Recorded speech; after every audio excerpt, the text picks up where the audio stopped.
represents again the Canadians from the quick side. We sort of in transition from Montreal to Europe. We're spending a year here at the Conrad. From when? August 27th. August 27th. He was raised as a physicist, then became a computer scientist. He's trying to be a physicist again. So he's going to talk about something in the middle. Thank you. So I was going to thank the organizer for inviting me to give this tutorial, but then I noticed I'm listed as one of the organizers. So that was a bit of a shock. But anyway, I'm glad to be here. And this is a glorious subject. I mean, the reason I'm excited to be giving this talk is because I've just discovered how glorious it is, and I'm just learning it, so I'm by no means an expert. There are people in the audience much more expert in each one of these things here. But nevertheless, I'm going to try and give you a flavor for the variety of different ideas that come together in this subject: modular tensor categories and topological quantum computing. At the risk of being too elementary, I've decided not to design a lecture exclusively for John Baez, but to try and appeal to the whole audience. And so there'll be some things that are elementary physics that maybe the computer scientists don't know, and vice versa.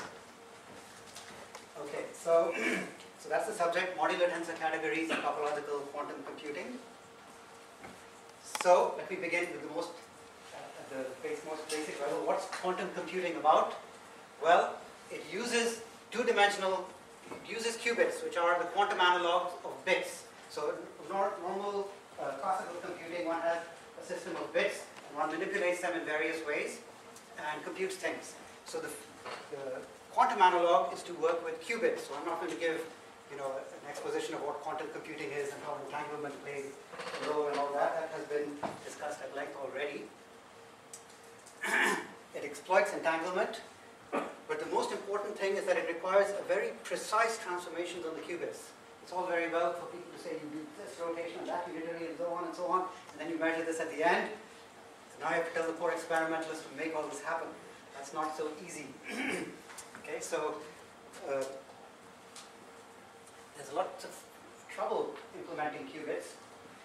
And one of the problems is that we need to make these exquisitely delicate manipulations of the qubits, while preserving the entanglement that you have carefully set up, right? So you can't just rotate a qubit and let all the connections break loose. You have to do it all very carefully and delicately.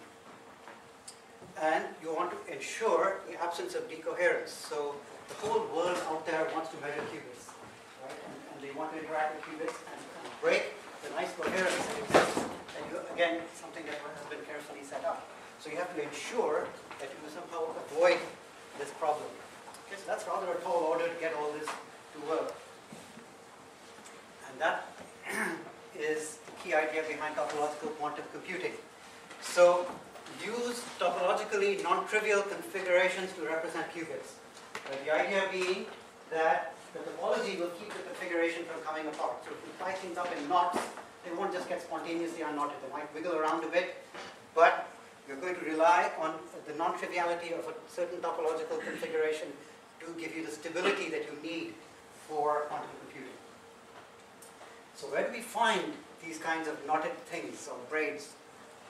Okay, so that was kind of introductory bump. What I want to do now is to go back and talk about what is to me one of the most marvelous things in science I've learned in my life. That's a strong statement, but it is. This is something called the spin statistics theorem. So let me begin by talking about quantum statistics. Okay, so all the physicists can go to sleep for 2 minutes because this is absolutely elementary, but it is still a surprise if you've never seen this before. So let's say you have two boxes, A and B, and two particles, and that each particle can be in either box with equal probability. Perhaps these boxes represent energy levels of the system.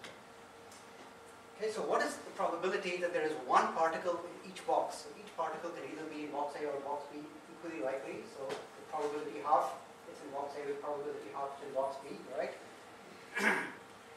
So you would think that the probability that there is one particle in each box should be half. Okay, so how do you get that? The probability that both of them are in box A is a quarter. The probability that both of them are in box B is a quarter. And so the probability that there's one in A and one in B should be half. this is not what happens in quantum mechanics. And for a long time, people were not getting the statistics for black body radiation correct. It just wasn't working out. And this obscure Indian physicist Satyan Bose wrote a paper in which he suggested that this is not the right way to count, even though it seems so manifestly obvious that this is correct.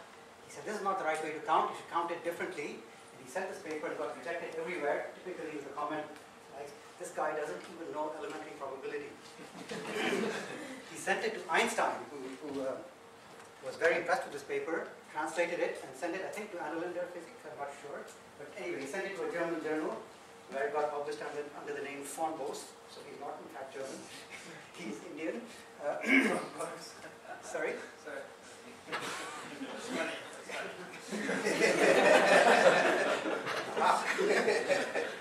Unintentional joke. So, what exactly happens? So depending on the type of particle, the answer could be 1/3, right? Or 0. And these kinds of particles are called bosons or fermions respectively. So you get the answer 0. Sorry, that should not be 0, there should be 1. Anyway, 1, 0, almost the same thing. But anyway, the point is neither one of these is half. Okay, so you notice that these particles like to be closer together, and those ones hate to be together. And these correspond to the two kinds of statistics that we actually see in nature. So there's a fundamental thing going on here. So a symmetry of a system is a transformation that leaves the system looking completely unchanged. Right? That's what is meant by the word symmetry. And symmetries can be composed. There is always a trivial symmetry, i.e. do nothing and it will look the same. There is an inverse for every symmetry operation. You can always undo what you just did. And you have a notion of combining these symmetries, and that composition is associative. In short, the symmetries form a group. So if you look at some symmetry in nature, you can look for the realization of that symmetry in systems that exist in nature. So in quantum mechanics, if a quantum system has some symmetry group G, then applying elements of the group to the state space, H, I say H because perhaps it will be a Hilbert space, must cause some kind of transformation of H. In short, the state space carries what's called a representation of the group. Right? Now, more formally, we say that there is a homomorphism from the green group into the general linear group on the space H. It might be a vector space or a Hilbert space or something. Okay, so let's come back now and look at this notion of identical particles. So the reason why we got the wrong answer with the probability is you might reason like this when you're doing that elementary calculation. You might say, well, there's the first particle and the second particle. The first particle can be either box with probability half, and then the second particle can be either box with probability half. Even this ability to name the particles as the first and the second is incorrect. They are truly indistinguishable. And so the only three configurations that matter are both here, both there, one here and one here. Those are sort of the identical, the basic ingredients of the probability space. So, as I said, particles are absolutely identical. We cannot label them in the way that I just did. So a particular symmetry group now exists, namely the permutation group. It is a symmetry for the system. The system looks exactly the same if you interchange particles of the same type. Right? This is a symmetry of nature. It must be that the state space carries a representation of the permutation group. Okay? So there are lots of representations that you can have depending on how big the symmetry group, how big the permutation group you're looking at. But there is always the trivial representation, where every permutation is mapped simply onto the identity element of the linear group. Okay? That's the thing that says, essentially what it says is that things are invariant under permutation, that they're transforming according to the trivial representation. There is another representation called the alternating representation. So, as you know, every permutation can be expressed as a product of transpositions, and you have a quantity called the sign of a permutation, where you basically count the number of transpositions. So if that number is odd, you've got an otherwise an even permutation. So you map even permutations to +1 and odd permutations to -1. This gives you another representation of the symmetry group. And of course, there could be higher dimensional representations as well. So it doesn't matter what representation you might imagine. What matters is what does nature do. So this is what she does. She has chosen to implement these basic representations and no others as far as we know. So you can write papers about other representations, but we've never seen them. Yes, Dan? You had your hand in waving the air. So, if you consider these two representations, the state vector of a system either changes sign under an interchange of a pair of identical particles, or it does not. And if it does change sign, then we get what are called fermions, and if it does not, then we get things called bosons. So bosons are named after Safian Bose, and fermions are named after Dirac. Fermi and Dirac. So fermion sounds nicer than Diracons, I guess. But those are often called Fermi-Dirac statistics. So systems that transform according to other representations are said to exhibit parastatistics, and you can write science fiction stories for PhysRev about parastatistics, but we've never actually seen them in nature. Okay. So what are the consequences of these two different kinds of statistics? So one consequence, so if the state vector changes sign under an interchange of identical particles, and it must also look the same if they're in the same state, right? If you've got two particles in the same box, and you interchange them and it looks identical, but it also has to change sign, then your state vector must be equal to its negative, which means it's 0, which means it ain't. You can't be in that state, right? So basically it means you cannot have two particles obeying Fermi statistics living in the same state.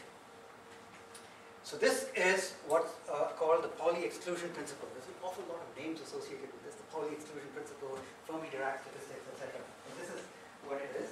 And it's the basic reason for chemistry, right? Because if you didn't have this, all the electrons would be clustered around the nucleus. But no, they don't. They go out into outer and outer shells. It's also responsible for astrophysical phenomena like white dwarf stars and neutron stars. So it has dramatic observable consequences. If you have bosons, then indeed they can be packed into the same state, and indeed they like to be packed into the same state. And it's really the reason for early quantum mechanics. In some sense, the study of black body radiation is a consequence of this Bose-Einstein statistics.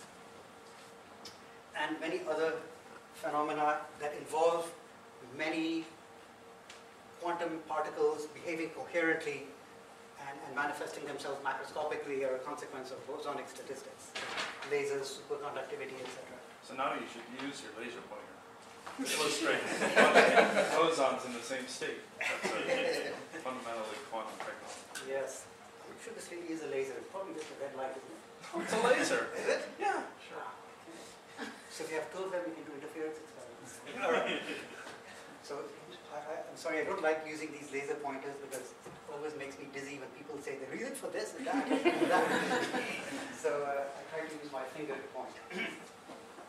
Okay, so all this was talking about statistics. I said spin statistics theorem.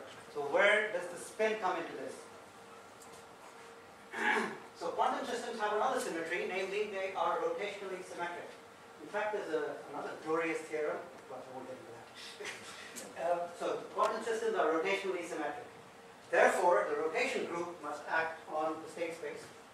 Them is a badly chosen word. It must act on the state space of quantum systems. And so what's the group? If you're in three-dimensional space, this group is SO3, a group of 3 by 3 orthogonal matrices with determinant +1. Okay? So this is the what we call the group of rotations. So to describe a member of this group, we need an angle and a unit vector pointing along the axis of rotation. So the axis of rotation tells you along which axis you're doing the rotation, and the angle tells you how much you're rotating about that axis. You can visualize this group as a solid ball of radius r, and the angle of rotation is the distance from the center. So a rotation by pi is a point on the surface of that sphere. Now notice if I'm pointing in a certain direction, a rotation of pi and a rotation of minus pi is exactly the same. So it's not exactly a sphere. You have to identify the antipodal points on the surface of the ball. Okay, so that's topologically not a sphere at all anymore, but quite a different beast. In particular, that beast has some non-trivial topological properties of its own. Okay, the resulting group is not simply connected. There are loops that cannot be continuously deformed to a point. So here's a picture of this group. So here is a loop on the surface of the sphere which can be continuously deformed to a point. Here's another loop. Now this might not look like a loop to you, but remember this point and that point are identified. And now you cannot shrink this to a point. Try and bring these things closer together and they stay on opposite sides. So this is exactly something not deformable to the trivial loop. So it has a non-trivial fundamental group. Now there is another group floating around, SU2, the group of unitary 2x2 matrices with determinant 1. So this has complex entries. And there is an intimate relationship between SU2 and SO3, which is that there is a homomorphism from SU2 to SO3, which is 1 to 1, sorry, not 1 to 1, 2 to 1, and onto, and which locally looks just like SO3, but globally it's simply connected. So this is what's called a double covering of SO3. Okay, so there's my feeble attempt to draw a picture of what a double covering might look like. Now, you can again ask, so what is implemented in nature as the symmetry group? Okay. So nature actually creates particles that implement representations of SU2. So some representations of SU2 behave just like representations of SO3, but others behave somewhat strangely. So the representations of SU2 can be classified by a number j, which can be either an integer or half an integer. Now, mathematicians may be a bit surprised by this, because they multiply things by 2 to get rid of the half integers, but physicists use this language. So it's either an integer or half an integer.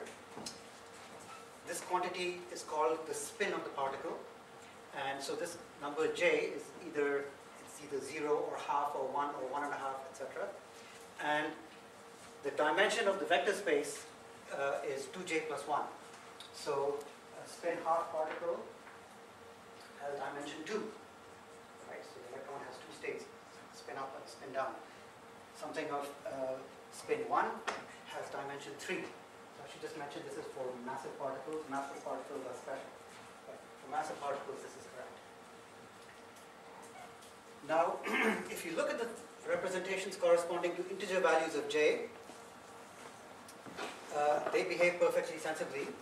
But if you look at things that correspond to values of j corresponding to half an integer, they change sign under a rotation of 2 pi. Okay? And these things are called spinners. So nature has these two types of particles, those for which a 2 pi rotation is the identity, and those for which a 2 pi rotation is a multiplication by -1, and for which a 4 pi rotation is the identity. If I were more confident in the tightness of my pants, I would take off my belt and do a little demo, but I'm not going to do that right now. So the great and glorious theorem is the spin statistics theorem, right? I had this complete segue from talking about statistics to talking about spin. In each case, there were these two kinds of particles classified in different ways. The spin statistics theorem says in any relativistic quantum field theory, particles that have half integer spin must be fermions, i.e. must have antisymmetric statistics, and if they have integer spin, they are bosons. Right? And I emphasize this is a theorem. This is not based on some particular model of elementary particles. It's a general feature of relativistic quantum field theory. It's crying out for a topological interpretation, and there's been lots of discussion about whether or not it has a topological interpretation. There have been arguments in the literature with people like Arthur Whiteman and so on.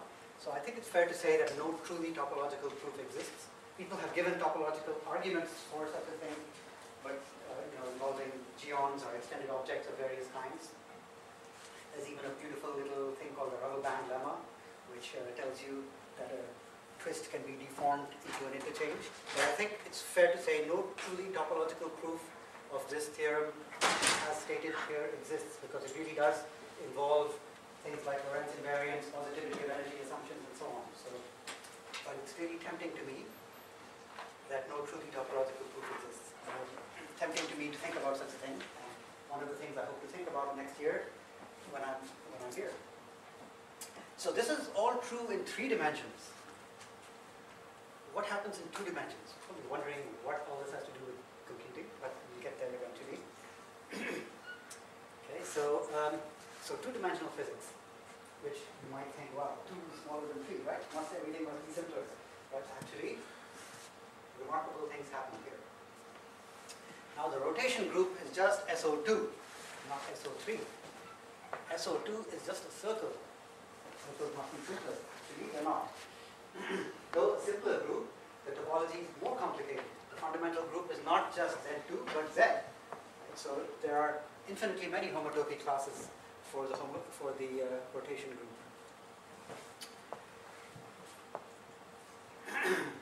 So rotation by 4 pi is not necessarily the identity, and a rotation by 2 pi is not necessarily a multiplication by plus or minus 1. Much more exotic possibilities exist.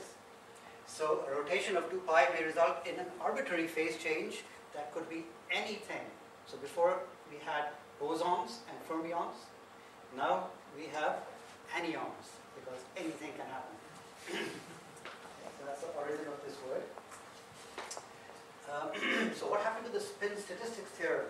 It seemed to be like this powerful general theorem. So it's still there. It still holds in 2 dimensions, but it's in a completely different form.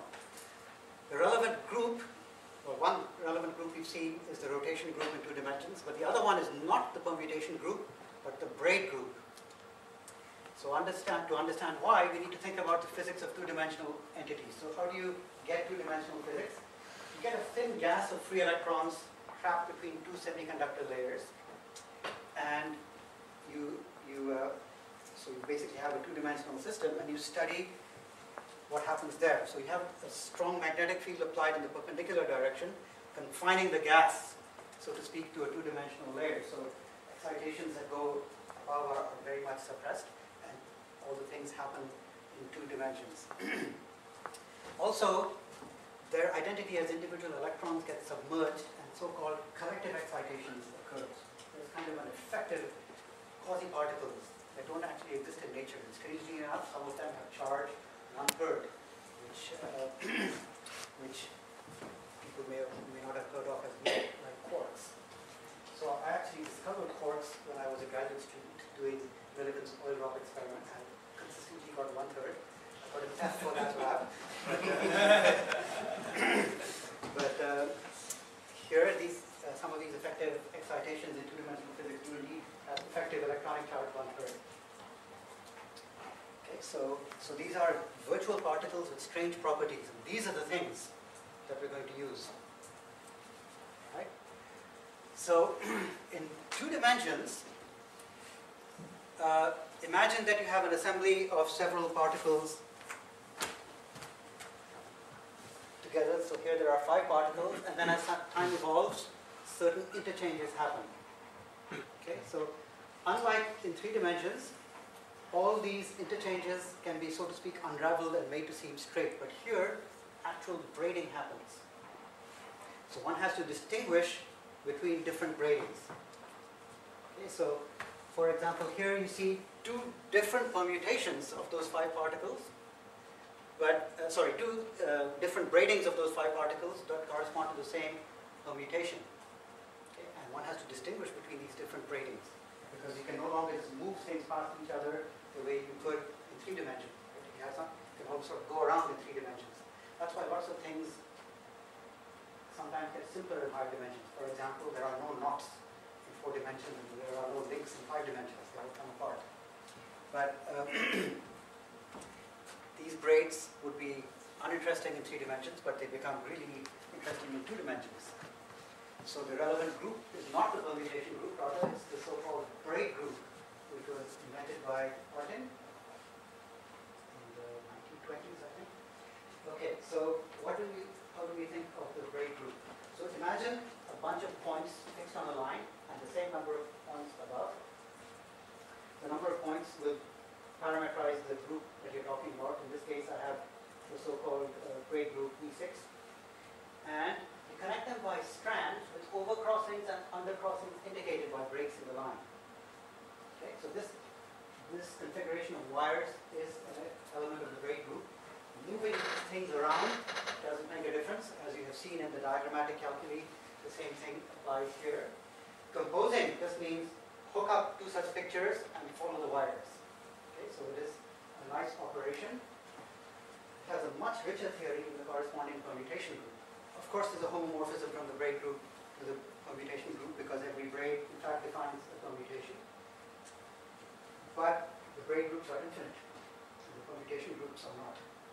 Okay, because if I take even two things and twist them again and twist them again, I get new braids every time. Okay, so even the simplest braid group is infinite. So here's a kind of algebraic description of what the braid groups look like.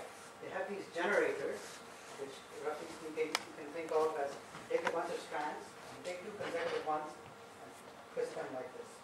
And the equations say, well, if two twists are far apart, then they commute. But if they are close, right next to each other, then they interact according to this equation. Okay? And that equation might be harder to read, but if you look at the picture, it just corresponds to saying these two pictures are the same. So yet another win for the perspicacity of diagrammatic formalisms. So the generalized spin statistic theorem actually holds in both these dimensions. So I have to admit I've never read this paper, so I will rely on name dropping rather than actual knowledge to assert that this theorem holds.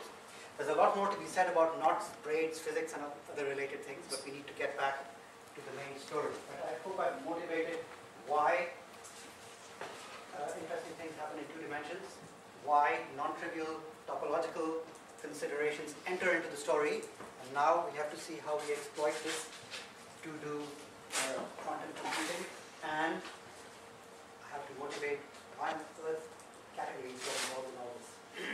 Okay. Just have you said what the generalized spin statistics theorem is, or so? I think, No, okay. good, I haven't said it. But there is a theorem which links representations, fields that satisfy transform according to the representations of the braid group and according to the appropriate rotation.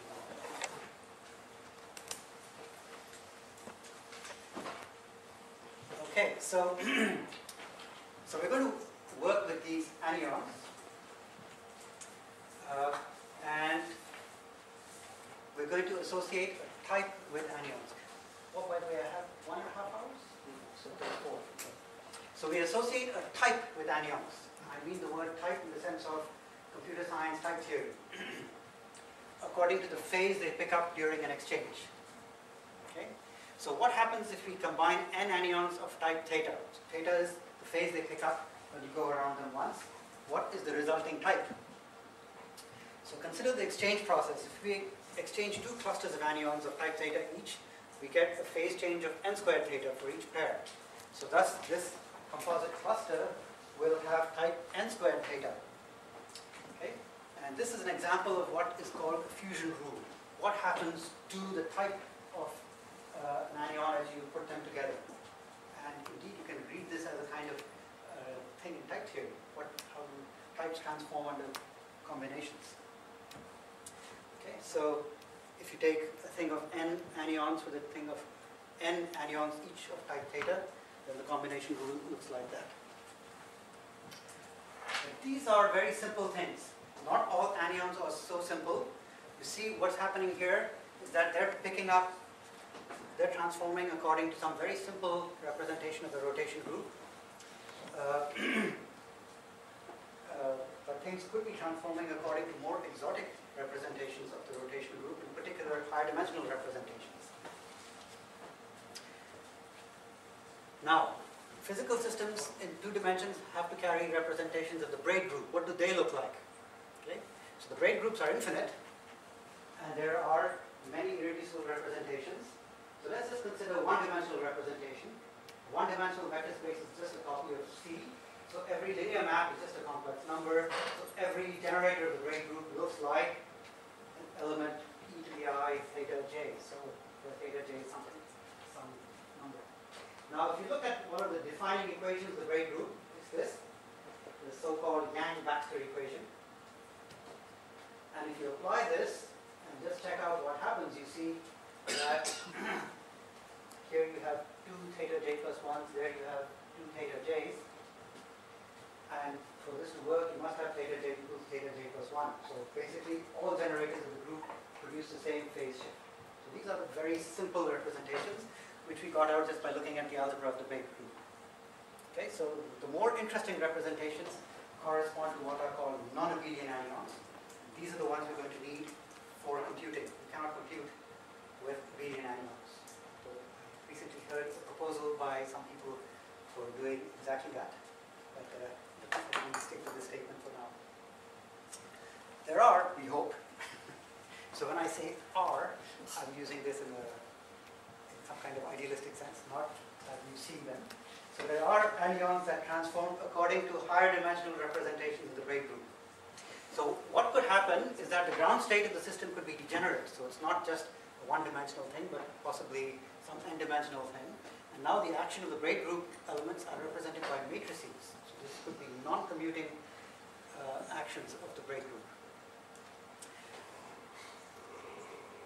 Non-commuting action of the braid group. So what's a matrix acting on a Hilbert space? It's going to be a unitary.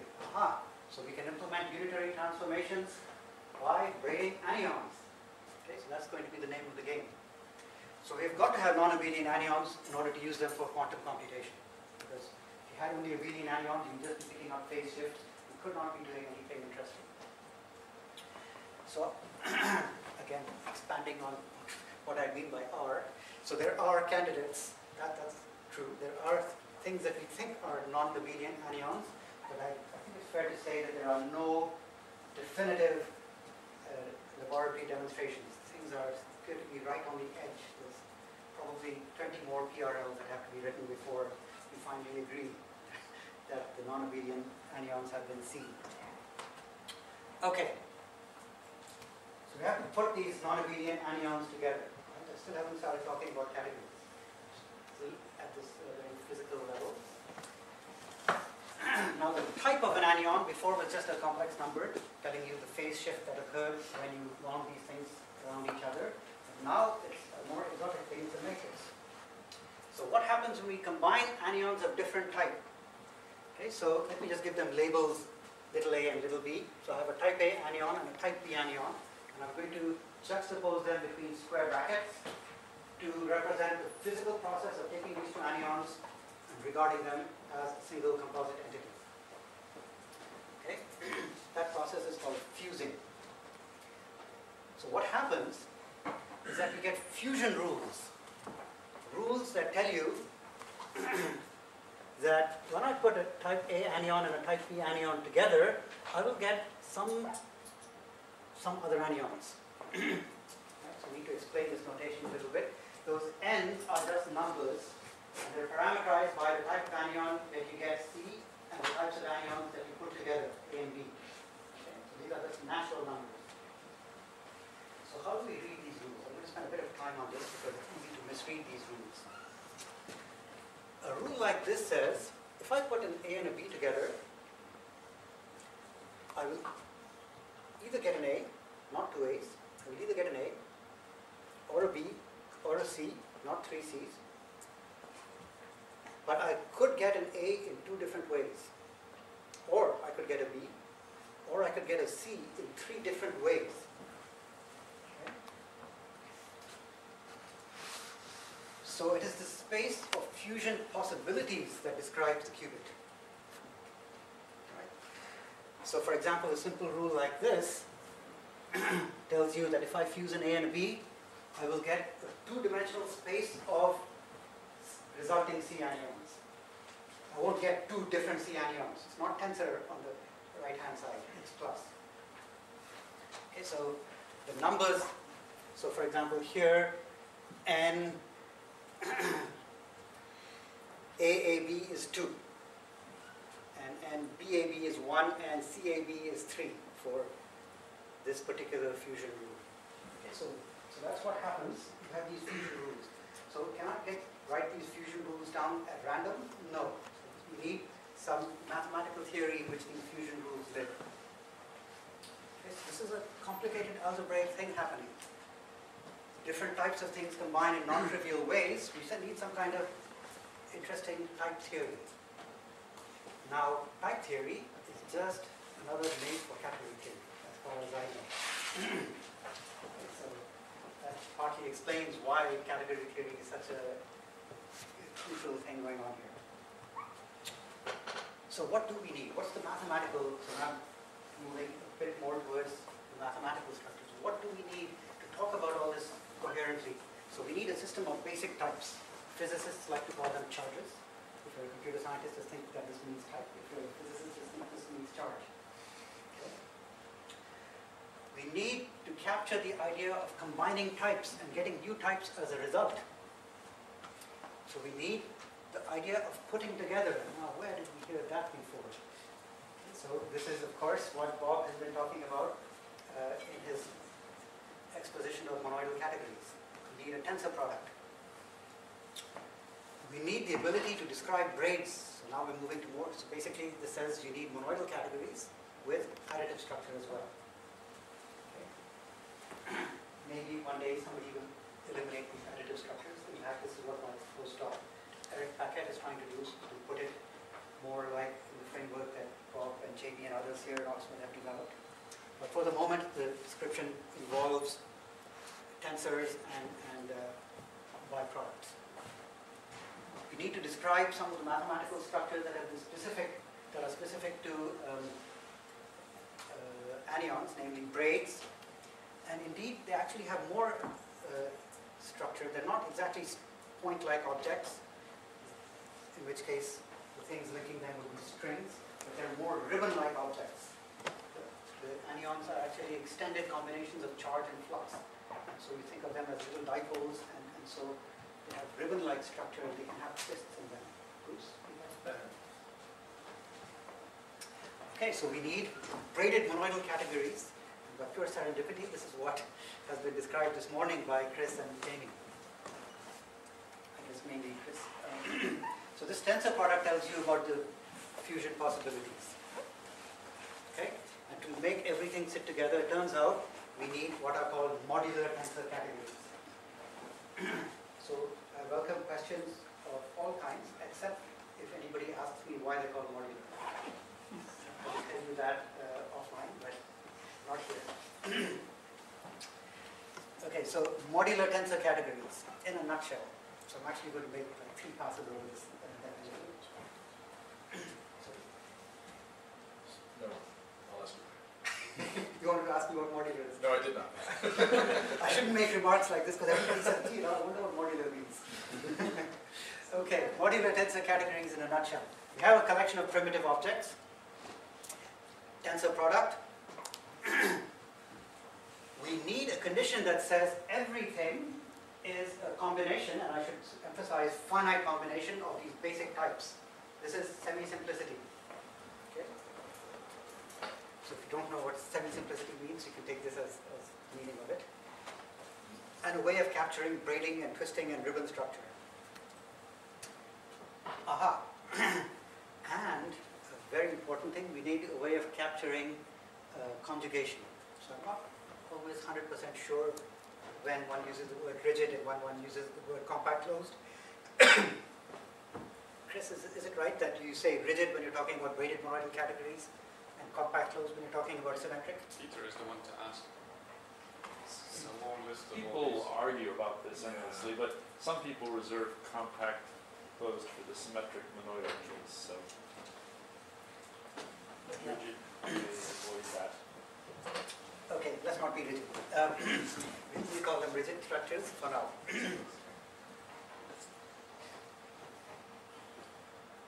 Right. So I have put antiparticles in quotation marks there. This is hinting at another beautiful theorem which I won't tell you about. Semi-simplicity captures the following kind of idea. The charge of an anion is supposed to be elementary. It cannot be decomposed into other more elementary entities. So in categorical terms, the charge of an anion has no other objects other than 0 and itself. Okay. And the set of endomorphisms of a simple object should just be isomorphic to the complex field. And between two different simple objects, there should be no morphisms except the 0 morphism.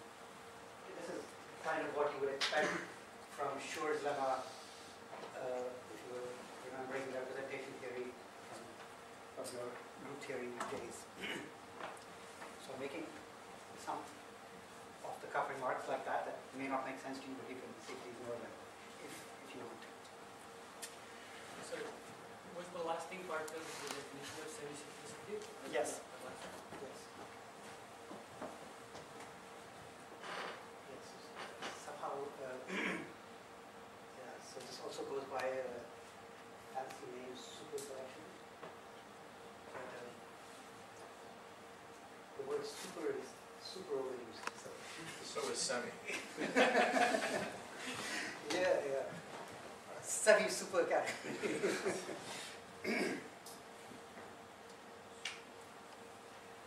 All right. There is a particular special class of these semi-simple ribbon categories called modular tensor categories. So these are the ones I'm going to talk about. They're required to have only a finite number of these simple objects. That's very important. And basically the defining conditions ensure that the braids are not degenerate. Now, I don't know about you, but I can never follow it when a lecturer shows me 17 axioms with all kinds of equations. So I'm not going to spell these things out in detail. In any case, to understand these things properly, you have to sit down and read it yourself.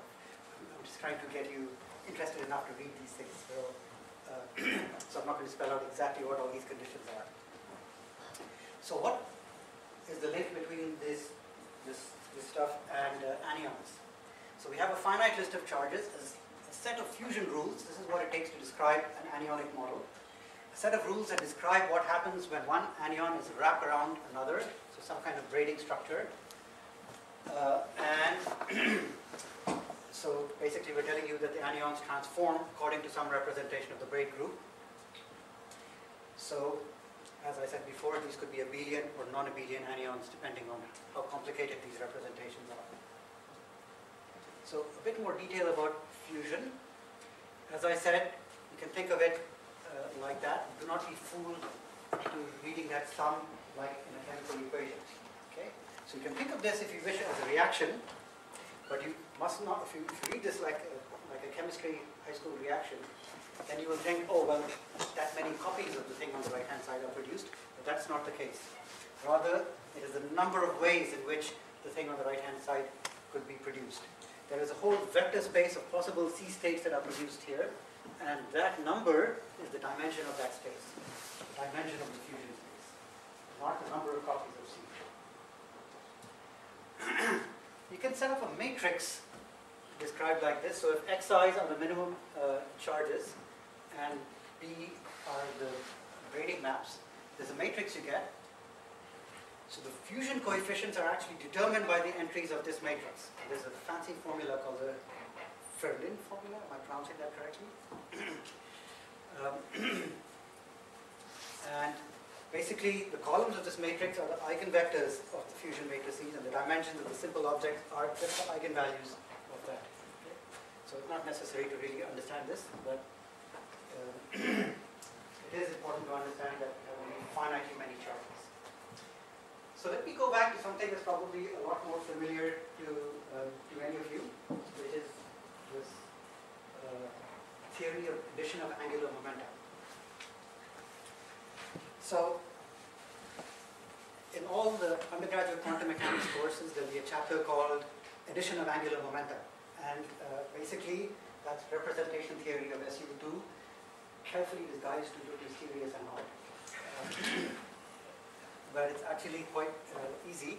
So intuitively, if you have two spin half particles, they can be aligned, in which case you get a spin 1 thing, or anti-aligned, in which case you'll get a spin 0 thing.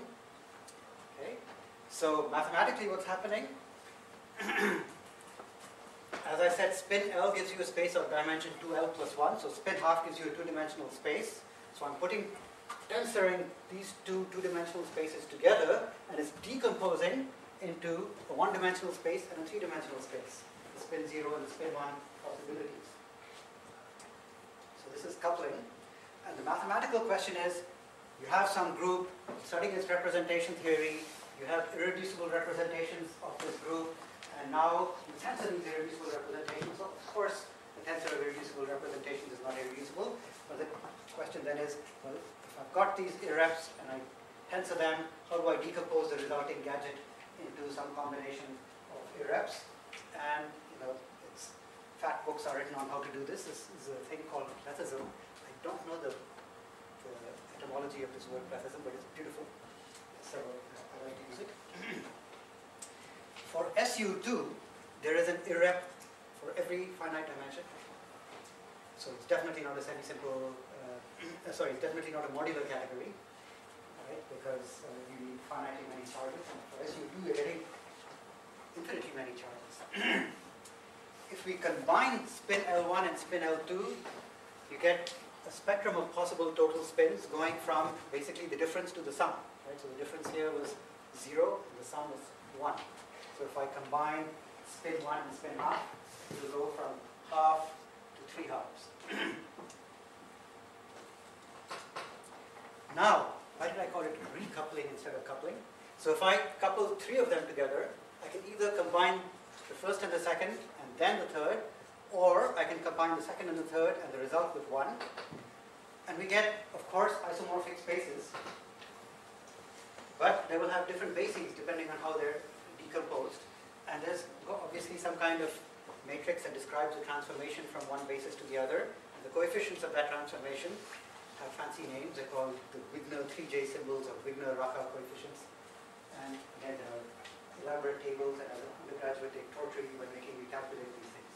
But again, conceptually, they're not very complicated things. So this is all spookily like what's happening with anyons, except that you have infinitely many charges, not finitely many. So now let me show you real live anyons. So here's one called the Ising anyon. So there are 3 basic charges, and just like with spin, I'm calling them 0, half, and 1, but it stops there, it does not go on. And what are the fusion rules?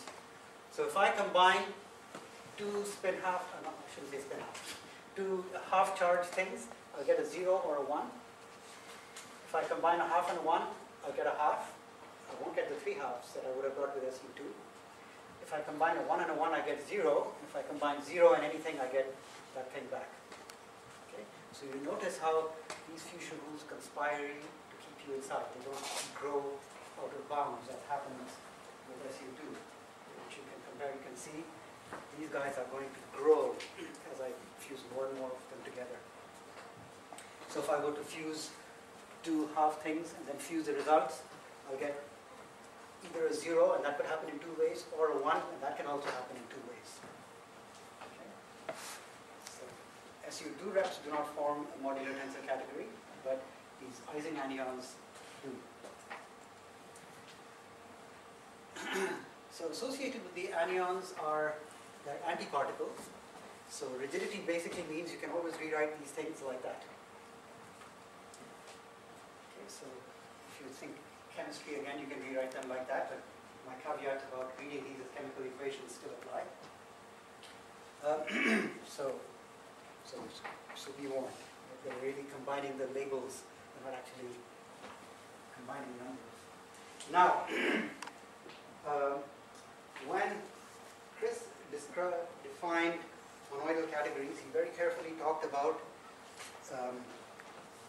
associativity and isomorphism, the existence of a particular matrix, a particular morphism called the associator. So these things are monoidal categories. What does the associator look like explicitly? Okay. So A tensor B tensor C is isomorphic to A tensor B tensor C. But what is the isomorphism explicitly? Right, so in pictures, I'm combining A with B. The result D is combined with C, and I get E. Or I could start with B and C, combine them to get F, then finally combine the product and get E. Okay, so the things I get in the end should be isomorphic, of course, but they're being represented in different ways, and this will impose some kind of consistency condition on those fusion coefficients that appear in the fusion rules. So these two different orders of fusion give rise to isomorphic spaces, but the decomposition is different, and you have different bases. You have an associative morphism between them, so in concrete terms, there's actually some matrix that affects that change of basis. And once you've chosen the bases, you get a very concrete matrix that you can write down, which, as I said, is just our version of the associator. Now, Chris showed you the pentagon axiom. The pentagon equation gives you an equation for F that you can actually solve with some difficulty. And you get, oops, I'll not write it down. It will come later. So you can actually solve this and write down an explicit matrix equation with honest numerical entries for F. There's another explicit matrix one can write down. So remember that a graded monoidal category has natural isomorphisms. So another question that I'm not going to answer is what does natural mean? So natural means it's the thing that you obviously would write down if you have any sense. So you have natural isomorphisms like that. But unlike in a symmetric monoidal category, the gamma AB is not the inverse of gamma BA. Okay, so you get some matrix R that takes you between these two spaces. And the matrix that affects that is called the R matrix. So I'm going to write this down explicitly for one particular example. Okay, so I now want to move to a specific theory. Again, one not actually found in the lab. It's called the Fibonacci anion. My co-author, Eric Paquette thought these were invented by Fibonacci, but they're not. I'll explain why they're called Fibonacci anions in a minute. Okay, so you have only two basic charges, 1 and tau. Okay. Every anion type is self-dual in this theory, and here are the fusion rules. If I combine two of these trivial things, then it will be a trivial charge. If I combine something with trivial charge, I'll just get that back. If I combine two things with a non-trivial charge, I might get the trivial charge, or I might get that thing back. Okay. A bit like spin half, but again, cleverly conspiring to make sure you don't sort of proliferate. Stays within just these two charges. So very simple thing, right? Just two basic, simple objects.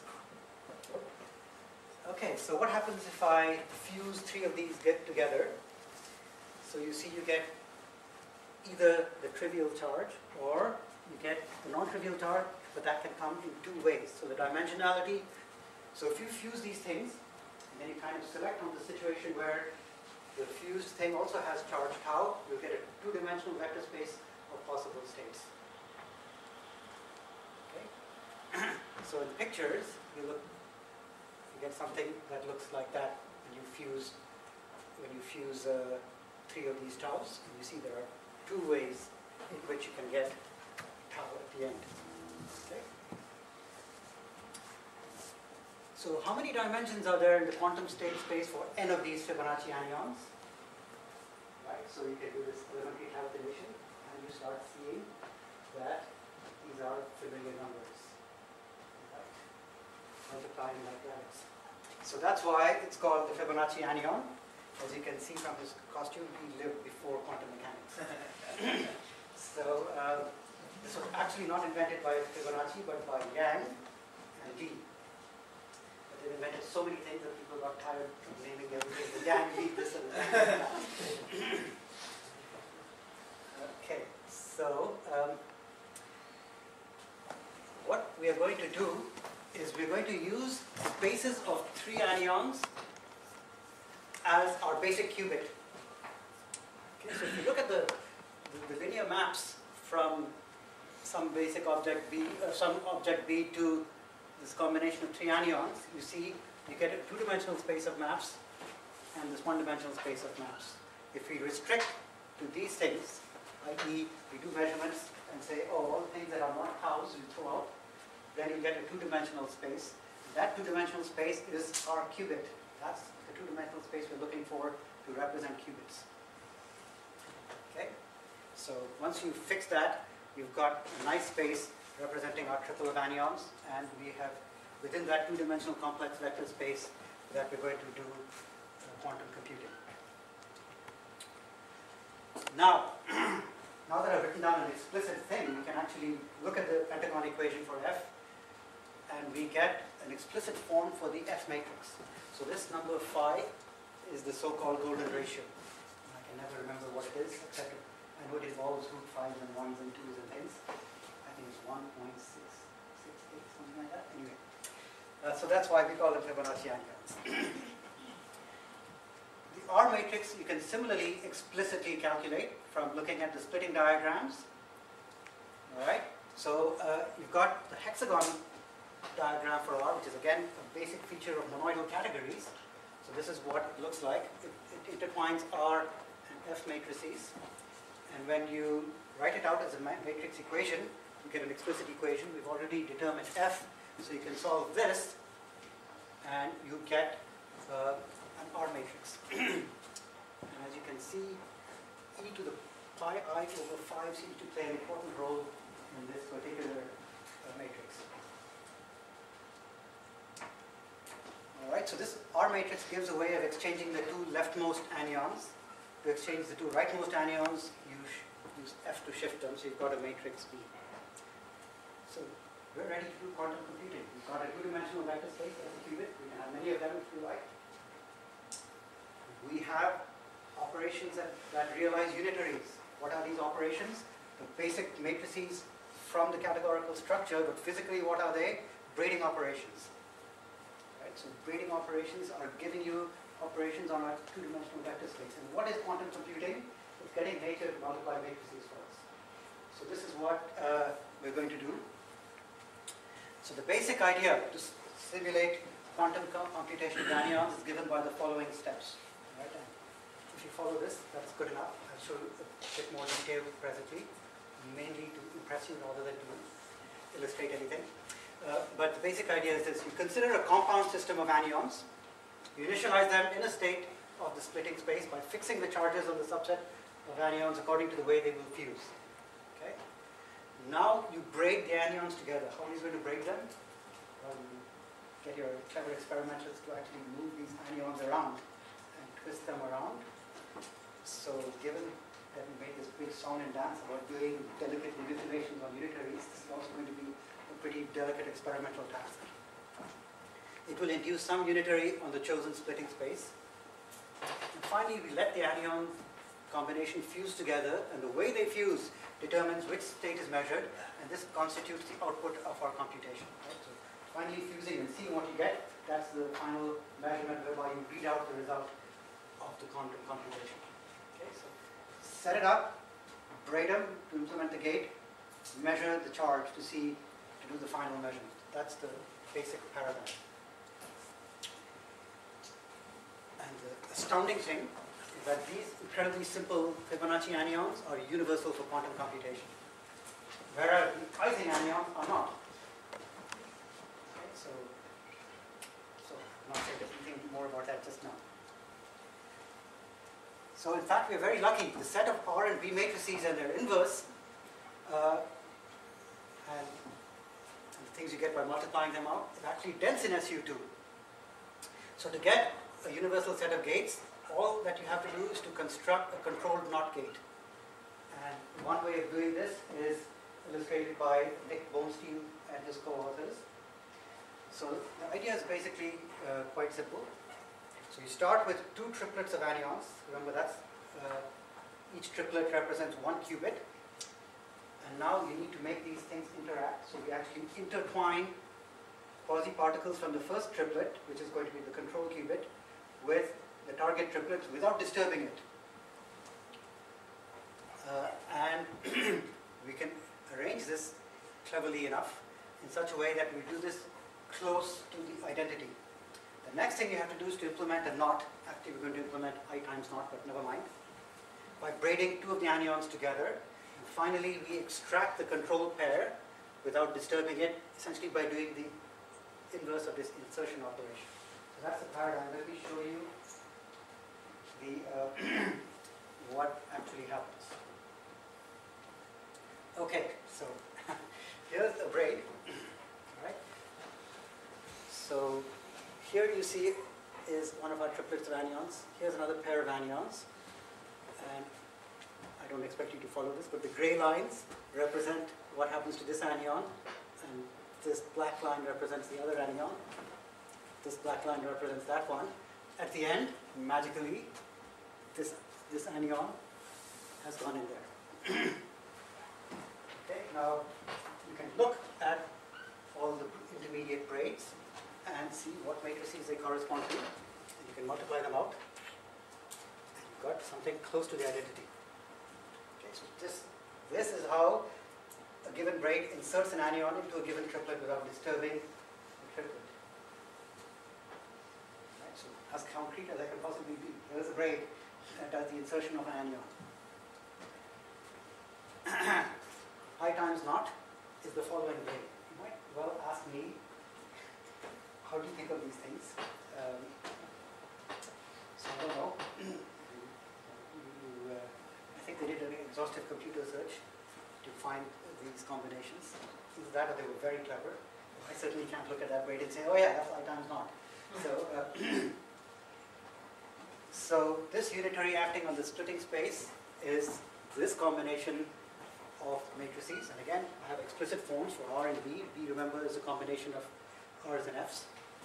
If you multiply it out, you see, except for the factor of I, that's basically the knot. So how do we get this I times C naught? Well, you combine these three ingredients. You do the insertion process I showed on the first slide, then you do the knot, then you extract. Okay? And so, so we claim that this implements the C naught. So, in conclusion, using a set of anions, the Fibonacci anions, we can simulate a qubit, approximate any one qubit unitary, and you measure the system using fusion. I've also shown you how to do C naught, so we can simulate full-blown universal quantum computation with these Fibonacci anions. Now, where did category theory come into all this? What was it for? Why did we need it? Right? Now, there is, in the 1930s, I guess, Wigner was hugely successful at applying group theory to quantum mechanics. But many of the die-hard, old-style physicists of that time used this word Gruppenpest to describe what a nuisance it was that they had to learn all this fancy abstract group theory. Why couldn't people just do the good old things that they had been taught in the 19th century for solving differential equations? There's a similar spirit of work. Lots of people say, God, this category theory stuff is a pain. And there is a certain amount of pain involved in category theory. This is Saint Sebastian, the patron saint of categorists, who suffers from the effects of arrows.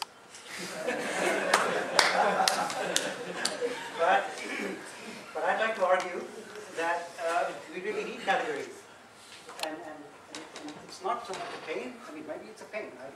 We'd all like to sit around and think about, knot invariance or number theory or whatever. But in the end, they're there and they intrude, on your life. So surely one can argue some algebra and representation theory of the braid group is enough. We can look at the action of the braid group on some space. And surely that's enough to understand everything that's happening here. Why categories, for God's sake? But no, the point is we create and destroy and fuse anions. And it's not enough to look at one representation. We have to look at the whole category of representations put together. So this is kind of an old view. Yesterday's view, as symbolized by this choice of color. But the modern view is that really it's essential to understand not just one representation, but how the different spaces fit together, how they interact, and that basically means in the category of representations. So I've seen many eminent mathematicians who do things like, after telling you all kinds of heavy things in functional analysis, then go off and with great effort explain something simple like an adjoint, but by macro expanding all the definitions so that it doesn't look like category theory. So I think it's not just that it's a convenient language, it's actually there. I mean, these concepts are there, and they are essential in the setting. Okay, so maybe it's a pain, I don't know. I certainly don't do category theory for fun. I like to do number theory instead. But you have to do it. It's there. It's part of what the essential structure to understand these things. So the category theory, what it was there for, is to tell you the algebraic structure that one needs to formulate an anion model. Right? You cannot formulate it even coherently without using that language of monoidal categories. And of course, it's true that you can't just do frameworky things. Sometimes you still need the explicit concrete math, and you need to find concrete examples, and you need to write down some matrices with numbers in them. So you can ask questions like, where can we find these modular tensor categories? Where do they live? So it turns out that they come from representations of quantum groups. And one can ask a basic question, what kinds of fusion rules will give us universal quantum computation? So when we look at the Fibonacci anion, very simple fusion rules. Blimey gives us universal quantum computation. We look at the Ising anion, very similar fusion rules, and it doesn't. Okay, so let's go back and reconsider this Yang-Baxter equation. So this Yang-Baxter equation was invented by Yang in '67. Trying to understand when the transfer matrices for certain many body systems factorize properly, and independently by Baxter in 1982, trying to understand some exactly solvable problems in statistical mechanics. So if you are given a vector space V, then the Yang-Baxter equation is this thing, which is exactly one of the defining equations of the braid group. But when you look at this equation, it's a painful nonlinear equation. It ain't so easy to solve. If I just tell you, find me 17 solutions of this, it won't be so easy. Okay? But in fact, many solutions are known. They're found essentially by category theoretic considerations. So it's not just that they write abstract things, they actually solve concrete problems too. Okay, so they come from particular categories of representations of quasi-triangular Hopf algebras. So here's a simple example of a solution of the Yang-Baxter equation. So a boring solution is just a twist, the thing that flips. All right, and the matrix looks like that. So you can check this satisfies the Yang-Baxter equation. But it turns out that you can sort of deform the twist. And I hope it all fit, yes. So with a certain parameter Q, this matrix also is a solution of the Yang-Baxter equation. And you get it essentially by quantum group considerations. Now if you have a solution of the Yang-Baxter equation, you get automatically a representation of the braid group. I mean, the Yang-Baxter equation is exactly one of the defining relations of the braid group. So if you're given C solving the Yang-Baxter equation, you can actually just insert that C at every possible place, giving a family of maps on the n-fold tensor product of V with itself. And that gives you exactly a representation of the braid group. And now from such representations, we get knot invariance by taking traces. Okay, so there's some interesting link up here between modular tensor categories and topology and topological invariance, which needs to be understood. So the basic thing that I would like to understand is, what does it take to have universal quantum computation? We know that something as simple as the Fibonacci anion gives you universal quantum computation. So you can actually turn this around and say, all right, we have the Fibonacci anion, we have a modular tensor category that it defines. So it must be defining some kind of knot invariance, but what are they? And a remark that John Baez made to me yesterday morning was that it can't be that easy to compute. Right? Because if it were, it can't be, right? If it's encoding universal quantum computation. So one of the things I would like to understand with my students and colleagues is there some topological signal or something that we can see in the algebraic structure which is needed to guarantee that one has universal quantum computation? I don't know why I call it UCC, it should be UQC. Okay, so I've seen papers on the web where there are all kinds of conjectures that say if the dimension of this space is such and such, then you get universal quantum computation. But as far as I know, these are just fresh conjectures and nobody has any idea. So I think there's lots to be understood, lots to be learned, and lots of connections to be made between algebra, topology, and computation. And of course, category theory is the web that links all these things together. Okay, thank you.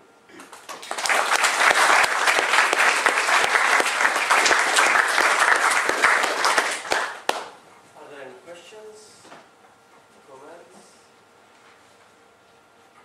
Oh yes.